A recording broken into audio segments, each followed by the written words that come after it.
Ho ya ka dipalopalo tsa Letona Ngk, kotsi e bileng mmileng wa N3 haufi le Hilton KwaZulu-Natal ke yona fela e tlalehilweng moo ho thulaneng makoloi a mangata. Letona le hlalositse kotsi ena e etsahetseng ka hara mohodi ebile bomadimabe bo boholo. Allow me to express my profound disappointment and displeasure at the high rate of crashes and fatalities experienced during this Easter long weekend.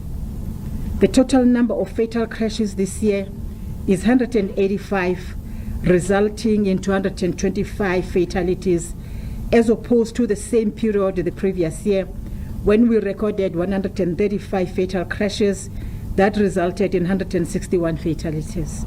Di-toll gate tsa Sanral di bontsha ho bile le ho eketseha ha sephethephethe mebileng e meholo e lebileng le e tswang Gauteng. Ditaso ke tsona tse boetseng tsa hlokahala ka bongata dikotsing ka diperesente tse 44. This was an exceptional year compared to 2020 pre-COVID, 2021. And let's have it in mind that why we're saying this, we'll recall that one of the majorest churches was closed.